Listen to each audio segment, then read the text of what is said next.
വിഷ്ണു സഹസ്രനാമ പാരായണത്തോടുകൂടി നമുക്ക് ആരംഭിക്കാം. വിഷ്ണു സഹസ്രനാമം ഭഗവാന്റെ 1000 നാമങ്ങൾ അടങ്ങിയതാണ്. വിഷ്ണു സഹസ്രനാമം 1000 എന്ന് പറഞ്ഞു കഴിഞ്ഞാൽ തന്നെ അനവധി എന്നാണ് അർത്ഥം. കൃത്യമായിരിക്കുന്ന സംഖ്യയെയല്ല വർണ്ണിക്കുന്നത്. 1000 എന്ന് പറഞ്ഞു കഴിഞ്ഞാൽ അനവധി, ധാരാളം. എത്ര നാമങ്ങളാണ് ഭഗവാനുള്ളത് എന്നറിയില്ല. ഓരോ രൂപവും എടുക്കുന്ന സമയത്ത് ഭഗവാന് ഓരോ തരത്തിലുള്ള നാമങ്ങളാണ് ഉണ്ടാവുന്നത്. യശോദാദേവി ശ്രീകൃഷ്ണ ഭഗവാനെ ഉരലിൻ്റെ മോള് പിടിച്ച് കെട്ടി. ആ സമയത്ത് ഭഗവാന് ദാമം കൊണ്ടമ്മ പിടിച്ചു വലിച്ചപ്പോൾ ദാമോദരനായി നിന്ന കൃഷ്ണഹരി. ആ സമയത്താണ് ഭഗവാന് ദാമോദരൻ എന്നുള്ള പേരിതാ കിട്ടിയത്. ഭഗവാന് അനവധി നാമങ്ങൾ. മാധവൻ ഭഗവാന്റെ ഒരു പേരാണ് അല്ലേ. മാധവൻ എന്ന് പറഞ്ഞു കഴിഞ്ഞാൽ തന്നെ എന്താ അർത്ഥം? മാ എന്ന് പറഞ്ഞു കഴിഞ്ഞാൽ ലക്ഷ്മി ഭഗവതി. ലക്ഷ്മി ഭഗവതിയെ മാറൽ ധരിച്ചത് കൊണ്ടാണ് ഭഗവാന് മാധവൻ എന്നുള്ള പേരിതാ കിട്ടിയത്. വനമാലി ഭഗവാന്റെ മറ്റൊരു പേരാണ്. വനമാല അണിഞ്ഞത് കൊണ്ടാണ് ഭഗവാന് വനമാലി എന്നുള്ള പേര് കിട്ടിയത്. ഇങ്ങനെ എത്രയെത്ര പേരാണുള്ളത് എന്നറിയില്ല. ആരാണോ ഈ നാമം ജപിക്കുന്നത് അവർക്ക് എല്ലാവിധ ഐശ്വര്യത്തിനെയും പ്രദാനം ചെയ്യുന്നു. ഇപ്പോൾ വിഷ്ണു സഹസ്രനാമം ജപിക്കുമ്പോൾ ഭഗവാന്റെ സ്വരൂപത്തിനെ നന്നായിട്ട് ധ്യാനിക്കണം എന്ന് പറയും. അനവധി ധ്യാന ശ്ലോകങ്ങളുണ്ട്. അതിൽ ഒരു ധ്യാന ശ്ലോകം, ആ ധ്യാന ശ്ലോകം ജപിച്ചുകൊണ്ടാണ് വിഷ്ണു സഹസ്രനാമം പാരായണം ചെയ്യുക. ശാന്താകാരം ഭുജഗശയനം പത്മനാഭം സുരേശം വിശ്വാധാരം ഗഗനസദൃശം മേഘവർണം ശുഭാംഗം ലക്ഷ്മീകാന്തം കമലനയനം യോഗിഹൃദ് ധ്യാനഗമ്യം വന്ദേ വിഷ്ണും ഭവഭയഹരം സർവലോകൈകനാഥം. അപ്പോൾ ഈ ധ്യാന ശ്ലോകം നമ്മൾ ജപിക്കുന്നതോടുകൂടി ഭഗവാന്റെ സ്വരൂപത്തെ മനസ്സിലേക്ക് നന്നായിട്ടത് ധ്യാനിക്കണം.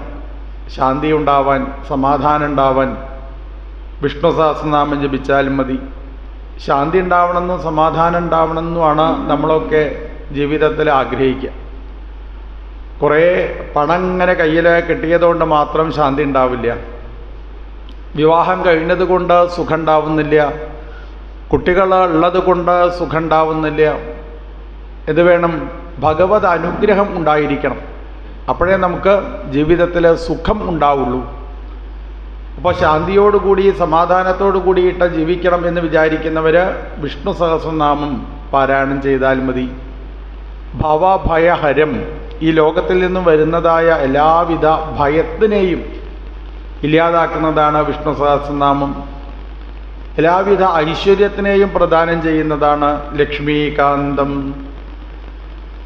മാത്രമല്ല ഭഗവാന് അനവധി കൈകളാണുള്ളത്. ആ കൈകളിലൊക്കെ ഭഗവാൻ പലതരത്തിലുള്ള ആയുധങ്ങളൊക്കെ ധരിച്ചിട്ടുണ്ട്. ഇങ്ങനെ എല്ലാവിധ ഐശ്വര്യത്തിനെയും പ്രദാനം ചെയ്യുന്നതായ വിഷ്ണു സഹസ്രനാമം നമ്മൾ ജപിക്കുന്നതോടുകൂടി ആധിക്യ ന്യൂനതകൾ ഇല്ലാതായിട്ട് തീരണം. ഒന്നും അധികമാവാൻ പാടില്ല, അതിൽ ന്യൂനതയും ഉണ്ടാവാൻ പാടില്ല. നമ്മളെ ജീവിതം എന്ന് പറയുമ്പോൾ അല്ലേ ഒരു നല്ല രീതിയിൽ കൊണ്ടുപോകാനായിട്ട് സാധിക്കണം.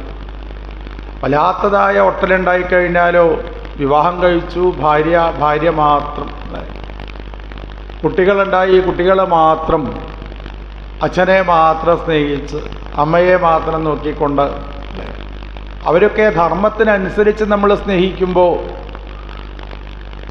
ഇതൊക്കെ എൻ്റെ ധർമ്മമാണ് എന്നുള്ള രീതിയിൽ നമ്മൾ സ്നേഹിക്കുന്ന സമയത്ത് അവരവരുടെ കർമ്മം കഴിഞ്ഞു.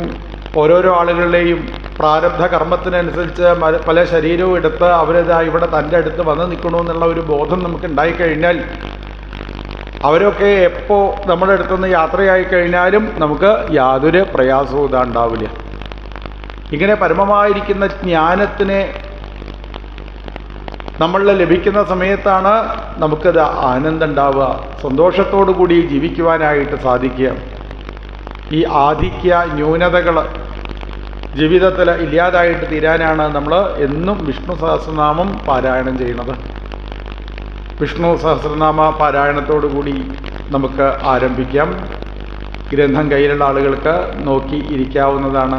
കാണാതെ അറിയുന്നവർക്ക് കാണാതെ ജപിക്കാവുന്നതാണ്. എല്ലാ ദിവസവും വിഷ്ണു സഹസ്രനാമം ജപിക്കുന്നതിന് കൂടുതൽ പ്രാധാന്യമുണ്ട്. എപ്പോൾ വേണമെന്നുണ്ടെങ്കിലും വിഷ്ണു സഹസ്രനാമം പാരായണം ചെയ്യാം. പലർക്കും അങ്ങനെ ഒരു ധാരണ ഉണ്ട്, രാവിലെ മാത്രമേ പാടുള്ളൂ, അല്ലെങ്കിൽ വൈകുന്നേരം സന്ധ്യാസമയത്ത് മാത്രം. അങ്ങനെയൊന്നുമില്ല. എപ്പോൾ വേണമെന്നുണ്ടെങ്കിലും വിഷ്ണു സഹസ്രനാമം പാരായണം ചെയ്യാം. അവരവരുടെ ആ ശരീരശുദ്ധിയെ ആലോചിച്ചുകൊണ്ട്. ശുദ്ധി എന്ന് പറഞ്ഞു കഴിഞ്ഞാൽ തന്നെ മനസ്സിൻ്റെ ശുദ്ധിക്കാണ് കൂടുതൽ പ്രാധാന്യം. മനസ്സ് ശുദ്ധമായിട്ട് തീരണം. നമ്മൾ ഭീഷ്മ പിതാമഹർ ശരശയ്യയിൽ കിടക്കുന്ന ആ കഥ വർണ്ണിച്ചപ്പോൾ അതിൽ പ്രത്യേകമായിട്ട് പറയുന്നു, ഹൃദിസ്ഥം പൂജയാമാസ. ഹൃദയത്തിലാണ്, മനസ്സിലാണ് ഭഗവാൻ വന്നിരിക്കേണ്ടത്. അപ്പോൾ മനസ്സ് ശുദ്ധമാവുന്നതിനാണ് കൂടുതൽ പ്രാധാന്യം. പിന്നെ ഭക്തിയോട് കൂടിയിട്ട് വിഷ്ണു സഹസ്രനാമം ജപിക്കുമ്പോൾ ഇവരെങ്ങനെ ജപിക്കുന്നു എന്നുള്ളത് ഭഗവാൻ നോക്കുന്നില്ല. അതാണ് ഭക്തി ഉണ്ടായിക്കഴിഞ്ഞാലുള്ള ഗുണം. ഭക്തി ഉണ്ടായിക്കഴിഞ്ഞാൽ അവരുടെ കർമ്മത്തിനെ ഭഗവാൻ മറക്കും. അവരെന്ത് ചെയ്യണമെന്ന് നോക്കണില്ല, അല്ലേ? അവരുടെ കർമ്മത്തിനെ ഭഗവാൻ മറക്കും. അപ്പോൾ ഭക്തിയോട് കൂടിയിട്ട് വിഷ്ണു സഹസ്രനാമം ജപിക്കുമ്പോൾ അതിന് കൂടുതൽ പ്രാധാന്യമുണ്ട്. ജപം എന്ന് പറഞ്ഞു കഴിഞ്ഞാൽ തന്നെ 2 തരത്തിലുള്ള ജപയജ്ഞത്തിനെയാണ് വർണ്ണിക്കുക. ഒന്ന് ഗായത്രി ജപം, അതേപോലെ വിഷ്ണു സഹസ്രനാമ ജപം. ഇതിനാണ് ജപയജ്ഞം എന്ന് പറയും. ഈ ജപയജ്ഞം ജീവിതത്തിൽ കൊണ്ടുപോകാൻ വേണ്ടി ശ്രമിക്കേണ്ടതാണ്. നമുക്ക് വിഷ്ണു സഹസ്രനാമ പാരായണത്തോടു കൂടി ഭാഗവത സപ്താഹ യജ്ഞം